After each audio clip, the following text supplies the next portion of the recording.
I've had a lot of people ask on YouTube comments and also in person and on Reddit to do a video 6 months after purchasing this saw. Do I still like it? Would I recommend buying it? What would I change on it? What do I like? What do I dislike? So this is going to be that video. This is a Milwaukee M18 Top Handle Chainsaw. It's a saw that I'd waited for more than a year to come out, eventually being impatient and buying the Makita Top Handle Chainsaws. So the big question was, did this live up to the hype? Okay, first, the things that I don't like about this saw. The biggest one that bugs me the most, this nut right here is not captive. It's captive on the Makita, and it's fantastic for that saw. If you've seen in some of my videos, I've been up in a tree, I've messed up the chain, it's fallen off the bar, and I've had to do this up in the tree, trying to keep track of the nut, the clutch cover, and then also do the chain in the bar while suspended in a tree is a huge pain in the butt. So if this was captive, that would be one less thing to deal with. The next thing that bugs me, not so much that it bugs me, it's just the feature of the saw. This saw prioritizes motor torque, and it really takes advantage of being able to cut over the full 14-inch diameter of a tree using this bar. And it's perfect if you're trying to take down a tree and you're making big cuts that are 6 inches, 8 inches, 10 inches, even 14 or more inches. The motor has the torque to power through those. The problem is sometimes when you're trying to make pruning cuts on little 1 or 2 inch diameter branches, the chain speed is too slow to effectively make those cuts, and the branch bounces back and forth as each of the chain teeth hits it, and it's annoying in that regard. And so I don't know that this is necessarily a problem, it's just a feature of the saw. When you prioritize torque over chain speed, that's the result of it. Contrasted with the gas saw has a very high chain speed and it has relatively low torque compared to an electric saw. And so the gas saw can make those really thin branch cuts without too much issue because you're taking the smallest little bites of each branch with each tooth at a very high rate. And using a slower chain speed, like we see on the Milwaukee or even in the Makita, it makes it difficult to cut smaller branches. And so a lot of times I'll just have to go to a hand pruner and cut a little bit bigger branch than I wanted to, or I carry my handsaw and I'll pull my handsaw out and make that cut the other way. So it's not a one-size-fits-all saw.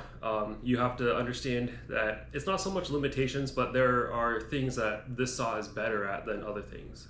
One of the things that I thought was going to bug me is the angle of the battery. The battery comes in at an angle rather than slipping straight into the back or straight in from the top.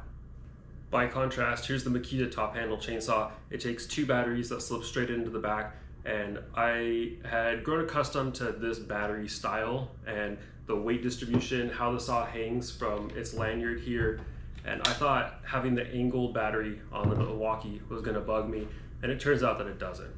That side-by-side comparison shows exactly how the two saws hang from a harness while up in a tree.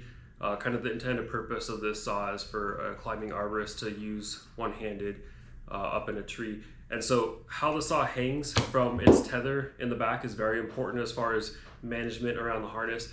And like you can see in the side-by-side comparison, the 2 batteries on the Makita sit right up against the side of your body, contrasted with the Milwaukee where the battery sits up and away from you. And I've kind of grown to prefer this sort of method. I find that it's easier to find the lanyard hook when you're climbing rather than looking down to see exactly where it goes. It's a more natural feel. So that was really surprising. I thought it was going to be a miss by Milwaukee, never having made a top handle chainsaw before, that they were going to have a strange battery orientation and it was going to bug me.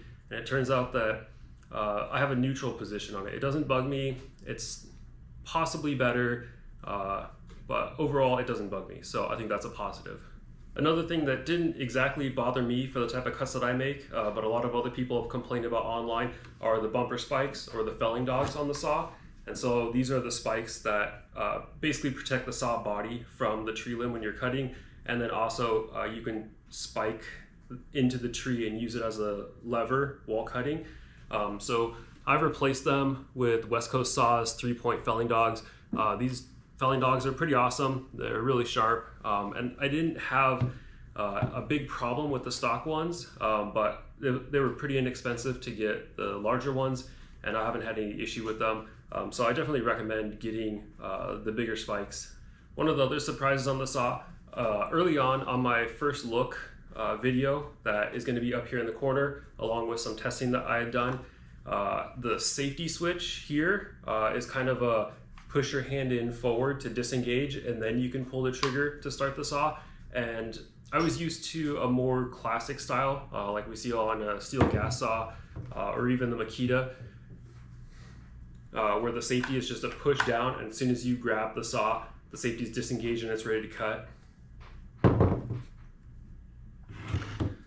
So I thought this slide forward safety was going to bug me. I thought it was going to break. I thought I was going to snag on stuff. And it's not that it's bad. It's different, but not bad. And so using the saw, my hand has grown used to how you grab the saw. It's a slightly different grab. But when the saw is hanging from a harness, you're already reaching down. So it's not difficult to do. It's not annoying to do. It's just a different grab. But it's well suited for how the saw hangs on your side while climbing. And so it's, as you reach down, it's a slide, and then you're ready to pull the trigger. One of the surprising, partly negative features of this saw is it's pretty heavy. I run the saw with a 6 amp hour or an 8 amp hour high output battery, and that's pretty much the limit of weight for climbing.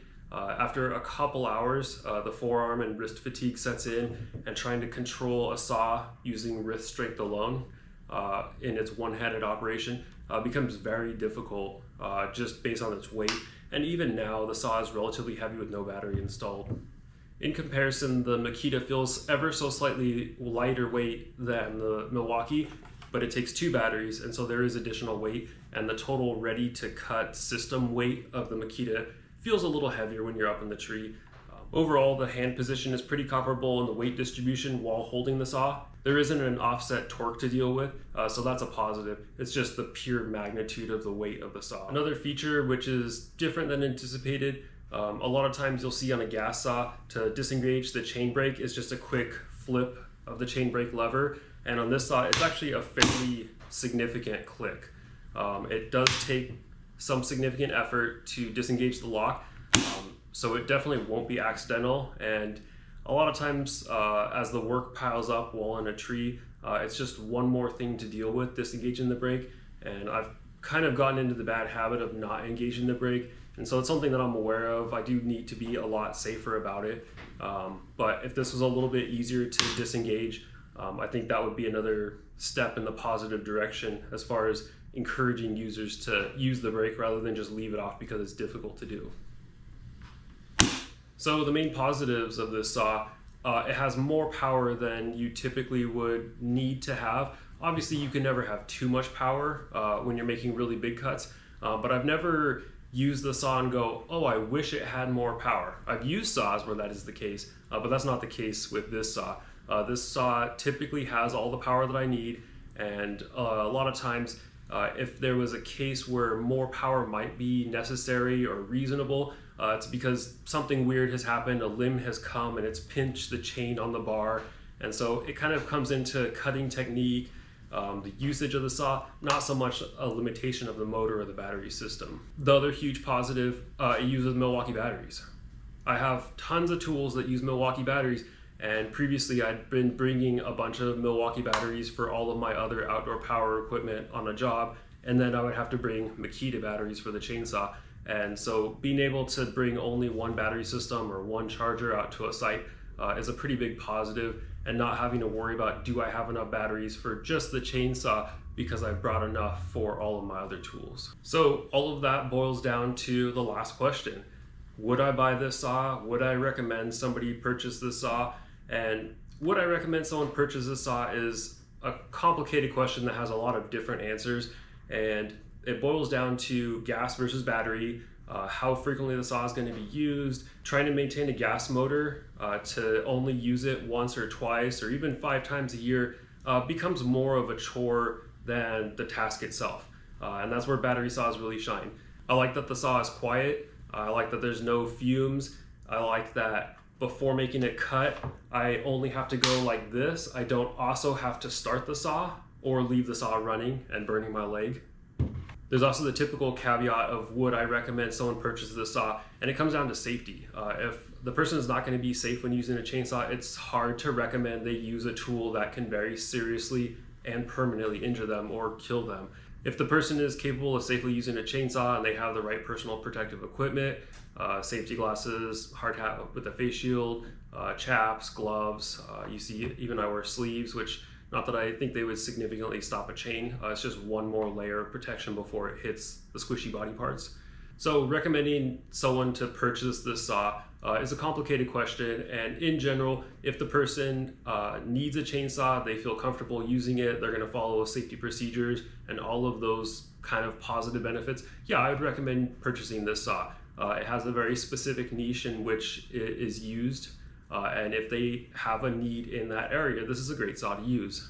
So, would I buy this saw again? Yeah, I bought a second one. That's how great it is. If you're still watching at this point, I appreciate the time that you've invested into watching the video. I would request that you consider subscribing if you thought it was interesting, a thumbs up and all the usual YouTube antics. And if you think this was a great video, you might consider sticking around to see what the story with this beast is.